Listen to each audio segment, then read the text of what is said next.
Hello, I'm Forrest Richardson, President of the American Society of Golf Course Architects. You know, I was trained by a family of superintendents, the Snyders, who began their career as superintendents at the Oakmont Country Club when Arthur A. Snyder worked for Henry Phones back in 1907. Jack Snyder was my mentor. He later became a golf course architect, and that's how I got into the profession. Welcome to GIS Virtual Show. Thank you so much for joining in, and let's have a great show. Hello, everyone, and thanks for joining us today for the American Society of Golf Course Architects GIS session. I'm ASGCA President Forrest Richardson, and we're happy to have you here for part one of our two sessions on understanding architecture's place in the success of the golf facility. This session, part one, will be presented by golf course architect Stephen Kay. Well, there are two sessions in the series. Each can be enjoyed separately, so it's not necessary that you're enrolled in both sessions. Stephen Kay is not only a friend, but he's an accomplished golf course architect based in New Jersey. He's a graduate of Syracuse University with a degree in landscape architecture.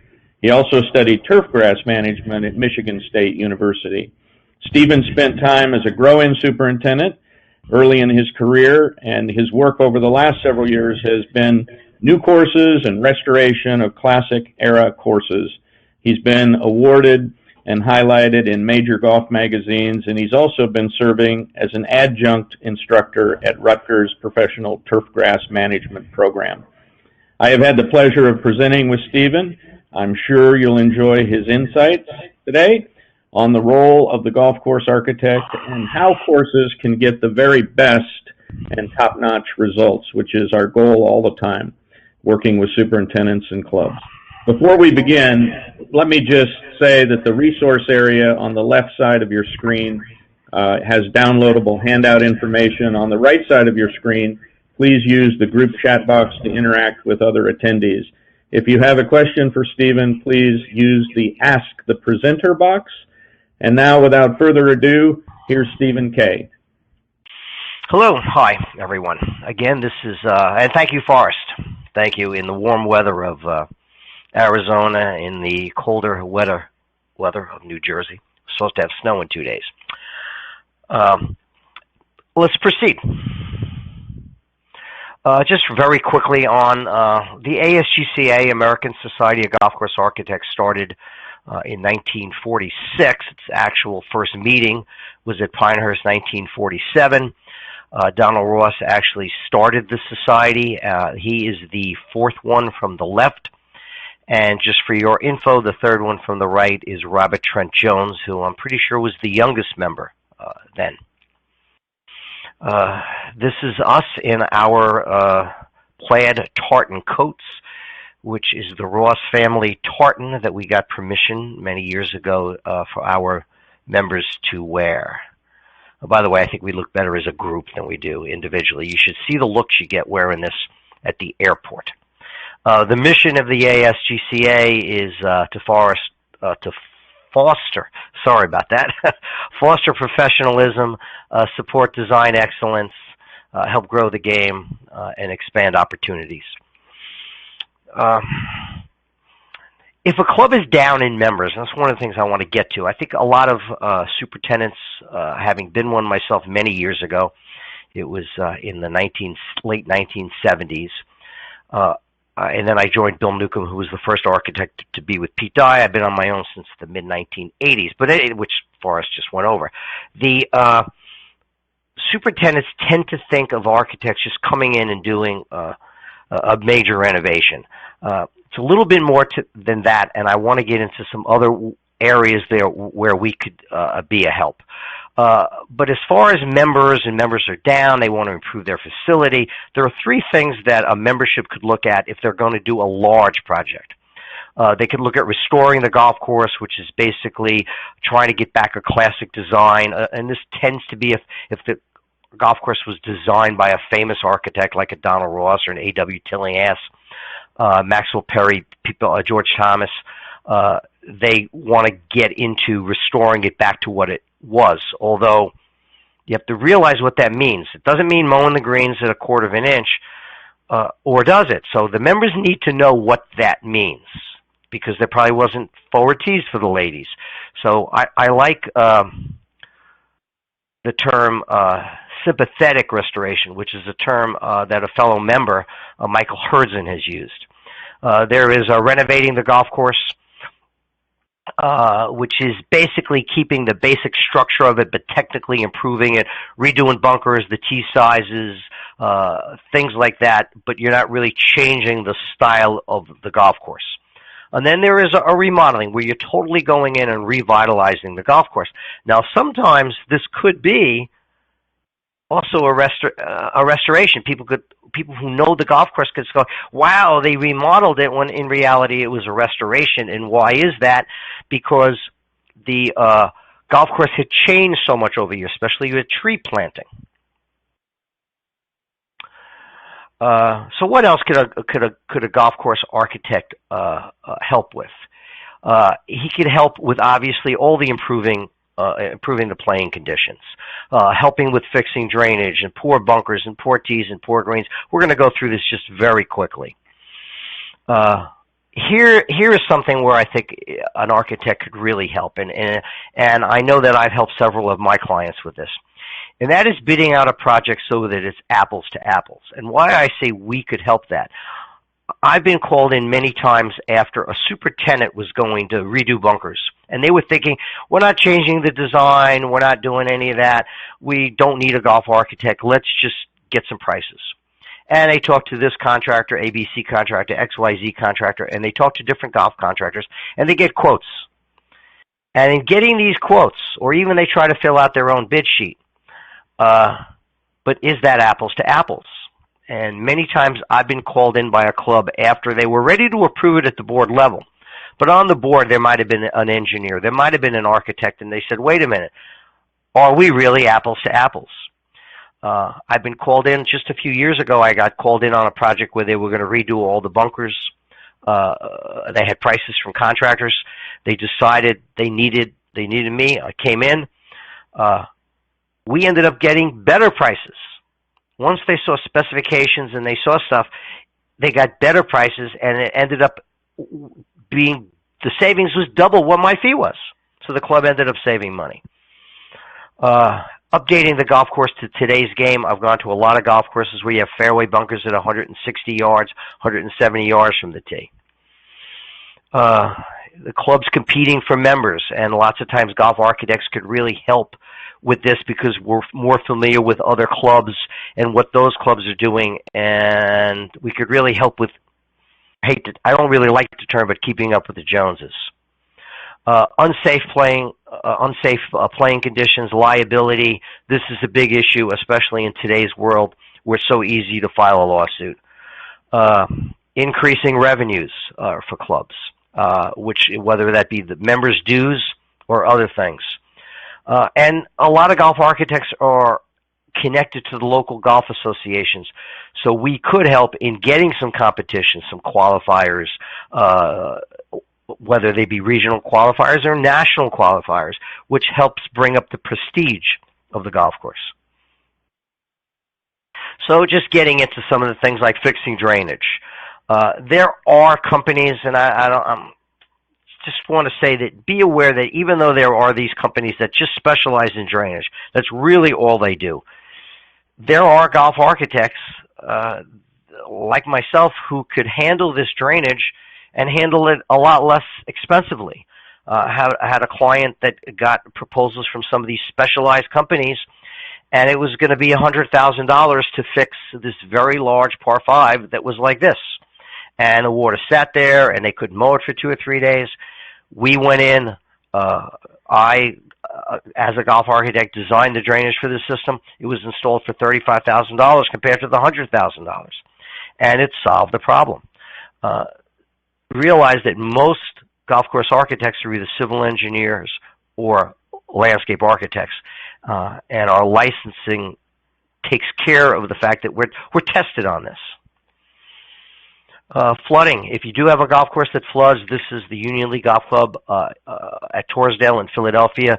That golf course floods 2 or 3 times a year. And the key with this was after it flooded and the water receded very quickly, many times in just a few hours, it would leave pockets of water. And the key was getting rid of that, and getting rid of it also said if the banks went up yet didn't go over the banks, that water wouldn't come in. So backflow preventers and all these things needed to get addressed. And bunkers. Bunkers, one of the big things. Bunkers used to be considered hazards years and years ago.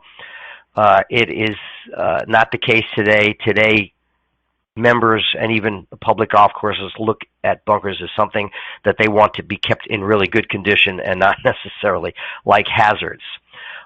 So we have bunker locations that the golf architects could work on. Obviously, this bunker's located wrong. There's a cart, that bunker's in between the green and the cart path. People walk around it, and by the way, that had just been resodded the year before.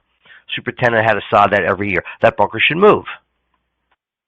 Washouts, bunkers washing into bunkers, and rebuilding these bunkers so that water doesn't come in from the outside, doesn't come in from the green as it does in that photograph. And obviously getting bunkers to drain. I love that picture. Boy, that's something you don't want. That is something you don't want to have to do. And if you do have bunkers that you have to pump after heavy rains, you really need to get proper drainage in them so that does not happen. And the washouts that happen. And that's where these bunker liners come in. These bunker liners come in to a fact that they're going to do 2 things. What bunker liners do, very simply 2 things to convince your members of, and where an architect can help you with this, is that they minimize the amount of times you have to shovel. If you had to shovel 10 times, maybe now you only have to shovel 1 time. So it saves in that. And also, if you do get that rain, you get that unbelievable, that 1 in 10 rain where it's 2 inches in 30 minutes, and I don't care what bunker liner you have, it washes down. What does it do? It keeps the bunker sand clean. It doesn't get dirty like you see in this photograph. It stays clean. So you have poor bunkers, you have mudslides with the bunkers that get so wet. So what are the different type of liners that we could try to convince members, to help you convince the members that you need to spend this little extra money? There's all sorts of different bunker liners on the market now. There's the older Sand Trapper. That same company has a new product called FlexScape. There's the Better Billy bunker. There's the capillary concrete. There's the blinder bunker or polylast. 2 different very similar products. Bunker Solutions. I'm going to show pictures of this just very quickly. And then there's Sandlock, which is a little bit more just used out west. Now, and then there's sodding at the bottom of the bunker, the cheap man's bunker liner. So quickly, this is Better Billy bunker. What is that? It is 2 inches thick of angular pea gravel that's sprayed with a polymer. The spray goes down about a 1/2 inch to 1 inch maximum, and somehow, I'm not a scientist, so I don't understand how it clings the pea gravel together, yet lets water drain through it. All right? Better Billy bunker. Then you have, which I don't have listed there, this is the Matrix liner. This is permeable asphalt. Permeable asphalt. It's a little bit more on the East Coast than it is in other places. This here is the blinder bunker, which is pulverized recycled rubber. And that's it putting down. They mix it with glue, that little yellow turn thing. You pour this thing, looks like honey in, and you put it down at about 1 inch, 1.5 inches in thickness. All right?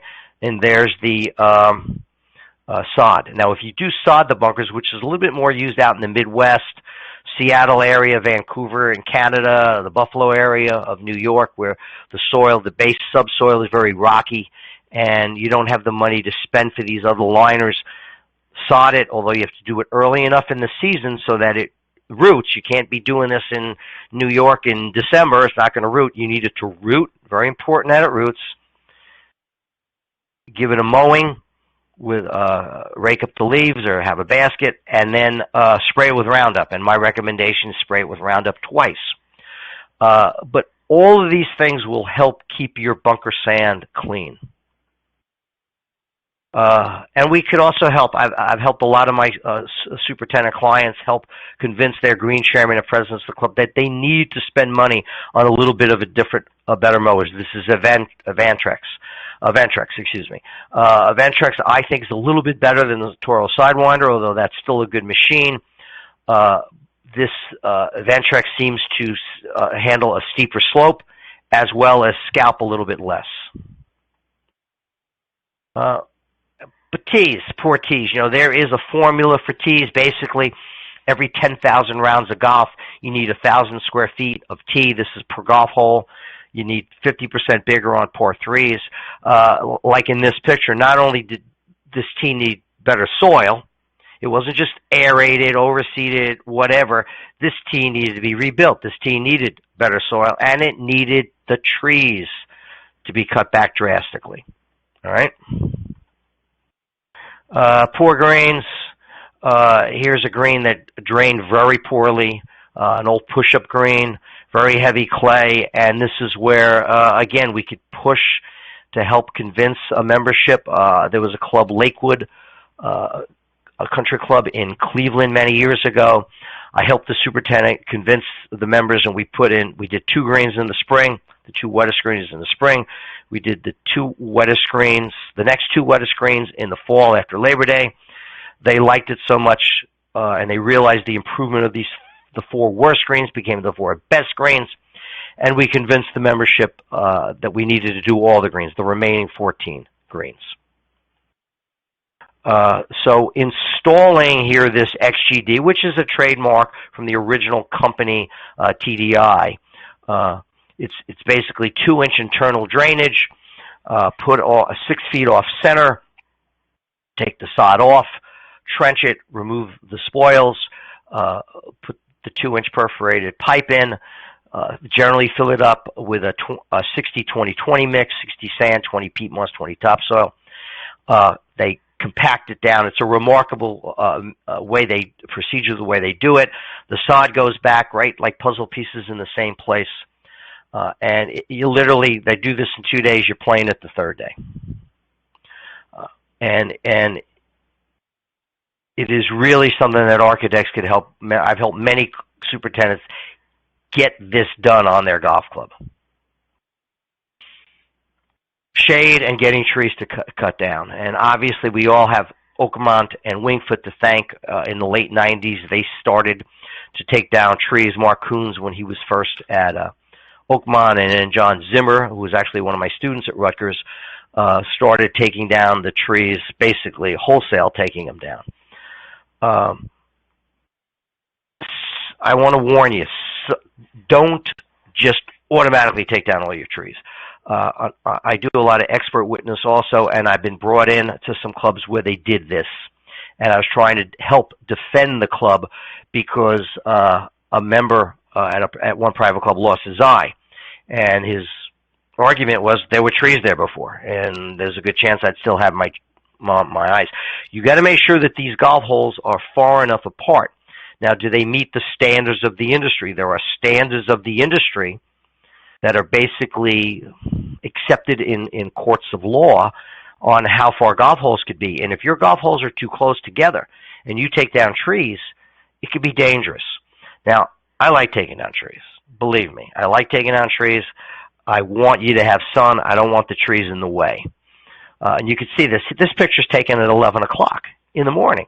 That whole fairway was in shade. That whole green was in shade the whole time.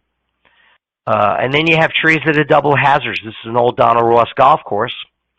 And those members thought that tree, oh, look how big that tree is. That tree must have been there. But we found old area photographs.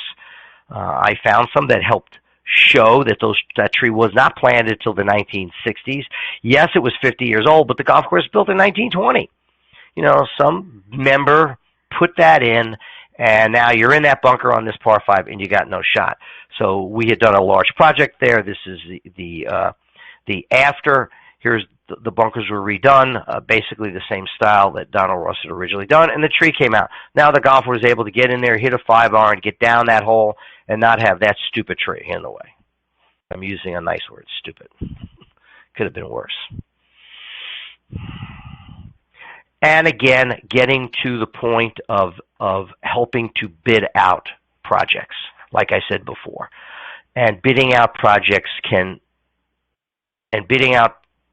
with construction details, with written specifications, can very much help a club get prices that are apples to apples. And that way you really know you're getting the best bang for your buck and getting a return on your investment. Outdated designs. Here is a golf club designed by Charles Banks. This is in New Jersey, an old golf club. And I want you to see, look at that hole in the bottom left. That's an enlargement of it. That was a fairway bunker. There's only about 160, 170, 80 yards the most from the tee, and we did not have the room to move the tee back. Here's the hole again. Here was the drawing that I did, and you can see that bunker was much shorter. It was 160, 180 yards, couldn't move the tee back, so the master plan called to move the bunker back, so it was more updated to today's game of golf. And this is a big thing. In fact, just last week I was at 3 golf courses, talking about putting new senior tees in. The baby boomers, which I am one of them, we're getting older, and a lot of us are starting to move up a tee. Here's a golf course. This is the before. There was one large tee and a smaller women's tee that they had built a few years earlier. But now they started realizing they couldn't convince the seniors to go to the gold tee.